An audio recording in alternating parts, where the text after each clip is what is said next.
What's going on, world? It's your boy Gemini Brown here, back with another episode of Nalo Kicking Knowledge. Today, we're at the final sign of our Venus series, and that sign is Pisces.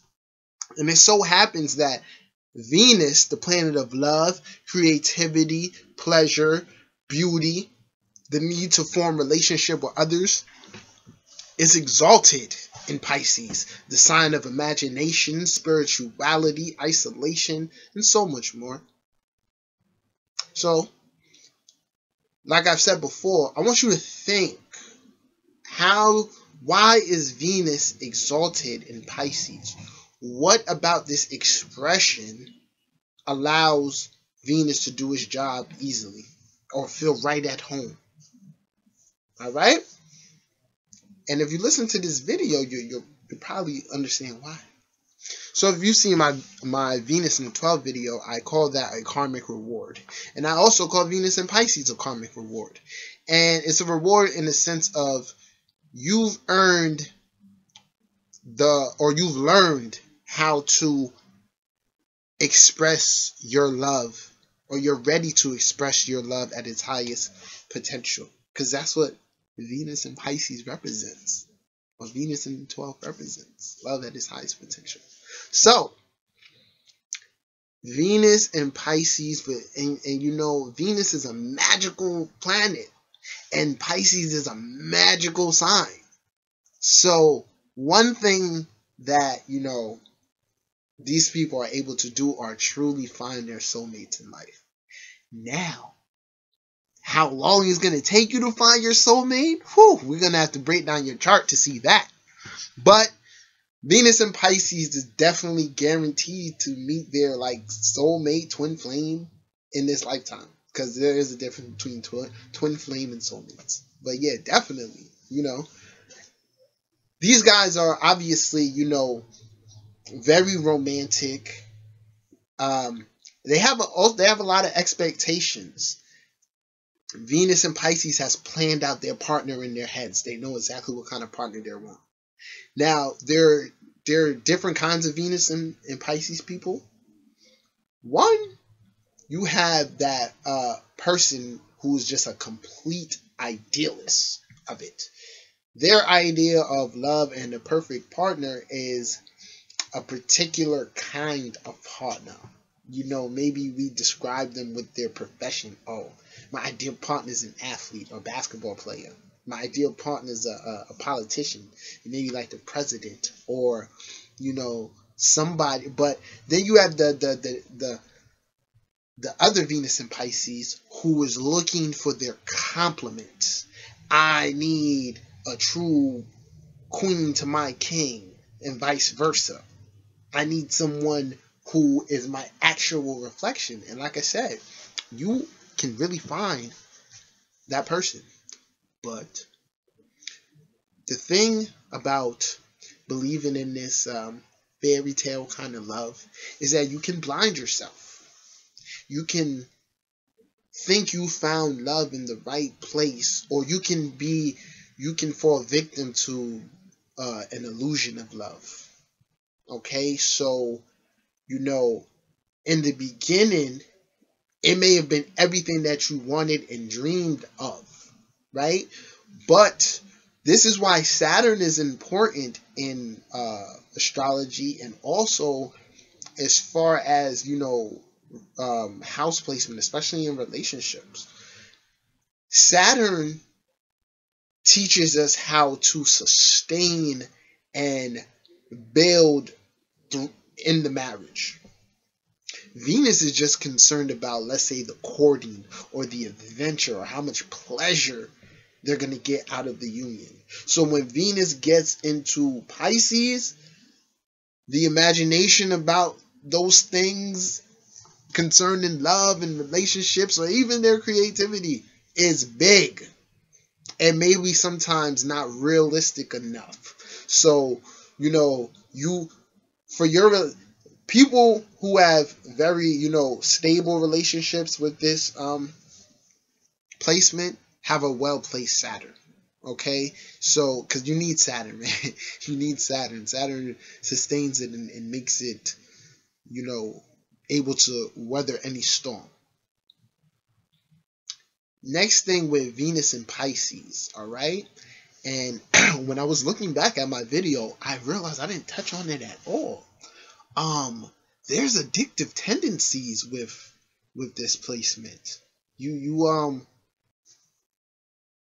live by those extremes. Like I said, there are two types of Venus and Pisces people. So especially in this realm, you'll also have the person who abstains, from like addictive behavior, because the wisdom that they have with the Pisces placement lets them know better. But then you have the extremist who uses it as a way to connect with spirit and feel exhilarated. All right? So you definitely want to curb those addictive tendencies, and it can be shown by the nature of Venus aspects and house and all of that. Right? And remember, especially in this Pluto and Capricorn generation, shopping is an addiction. If you got rent to pay and you happen to stumble into the mall not planning to buy anything, and you just, you don't really have it, and you still go out there and you spend your rent money or your bill money, you might have a problem. So keep in mind, when I say addiction, it doesn't always have to be drugs or something like that. It can be little tendencies like Venus and Pisces really enjoys their coffee. Things like that. All right? Next thing, so I didn't even finish my point about the other kind of Venus and Pisces. Then you have the conformists, right? The person who, because Venus is in Pisces, Pisces is spirituality, culture as well. Everything infused in that. So you'll have a person with Venus and Pisces who may come from a religious family. Say father was a preacher, or they're just very orthodox in their religion. You'll have that person forms their ideal off of what they know. So you have idealists. Venus and Pisces is an idealist at the end of the day, but you have the idealist that's just like, it's big, it's something that I've always wanted, or a particular kind of figure or physical features. And then you have the one that's just like, oh, this is what I know and this is what I should stick to. But what I wanted to let me see, do I have anything else to really cover trait wise? Nah, I don't think so. If I do, I'll jump back into it. But what I wanted to do is to draw your attention to a cool theme of why I said it's like, this is a magical position where you can really, really meet your soulmate. Because once you're delving into astrology and you're understanding your natal chart, you should be able to see your destiny, right? Say you picked out your natal chart before you incarnated here. You knew what to expect, all right? Say we all knew what to expect. The natal chart will help you decode all of that. So I noticed a cool thing, in researching Venus and Pisces, and it goes with that theme. So with this, moon is very important here. Moon is very important because it's making the person more in tune with their feelings at a subconscious level. So let's say Venus's expression is linking directly to, like the moon and stuff. And they're working together to see what kind of partner I really want. We have Kurt Cobain and Justin Bieber, right? Who are both Sun in Pisces with a Venus in Pisces. And if you know anything about conjunctions and stuff like that, Venus and Sun do well together, infuses the creativity, brightens up that creativity in a person, right? Now, Bieber is a moon in Libra, which makes him even more artistically inclined and things of that nature, relationship oriented, right? And then you have Cobain, who's a moon in Cancer, which makes you very, very sensitive, adding to all that water anyway, right? So for one, you just see where the person's sole purpose gets drawn into using their artistic ability, right, out here in the world. They both were had a really strong creative yoga with Sun and Venus being together, right? So people gravitated toward their music. Now Bieber's young, and we've been seeing him go through his ups and downs. For me, that's typical Pisces stuff. He's living that rock star lifestyle. That's what always Pisces represented in me, like a cool rock star. And then Kurt Cobain. This is interesting. For those of you who know, he was married to Courtney Love, who was very much so his equivalent in terms of his lifestyle and things of that nature. Okay?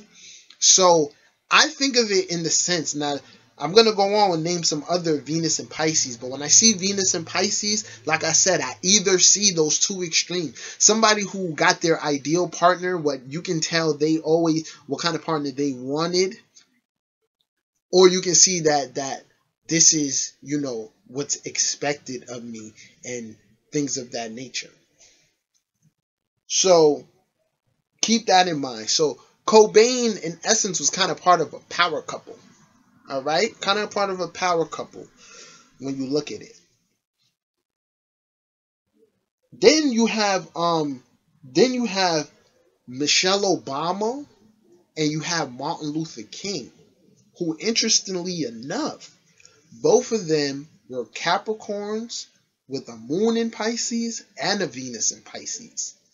And when you look at their relationships, their partners, it definitely seems, when a person thinks of their ideal of what fits with their life, it really seems like these two found those partners that were their equal.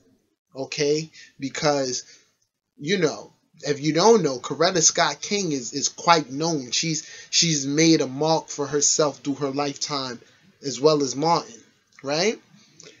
And guys, just so for those of you who are into the science of initiation and things like that, Martin Luther King was really a spiritual father. No disrespect to any Christians or anything like that, but he is in essence, a real, he is Jesus. He is what I would think y'all thought Jesus was, or what Jesus is supposed to be. Martin Luther King was an actual spiritual father on living on earth. Okay? Very much so. I could just imagine how it was to interact with this guy and how much admiration and respect people have for him. God delved into his chart.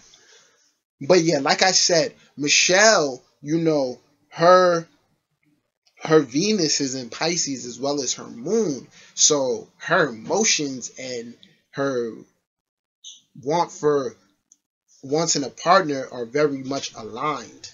And in the spiritual waters of Pisces, it's wise enough to manifest the correct partner, if that makes sense.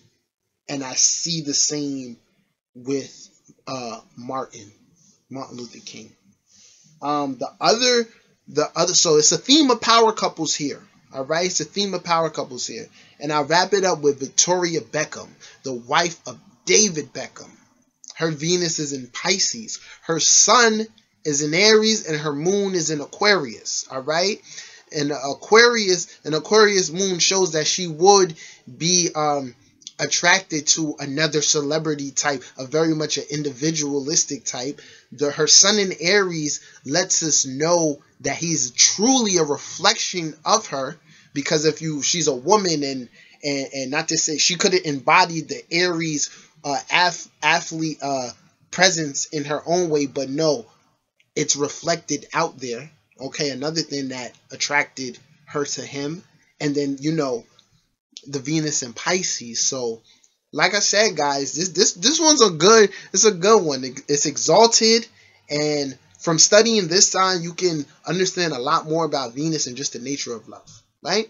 So before we wrap this up, another thing I will add about Venus and Pisces is that, you know, don't be worried and stuff, but things will happen in your relationships, such as you needing to sacrifice things for a partner.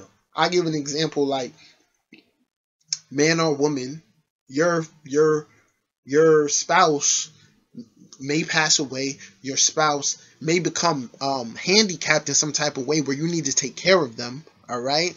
All types of sacrifices can be made. All right. It's an endless story with Venus and Pisces. But the thing about having Venus and Pisces, I would say 8 times out of 10, the person is willing to make that sacrifice. On the flip side, this can happen to you. And, you know, that person has to choose whether they'll sacrifice for you.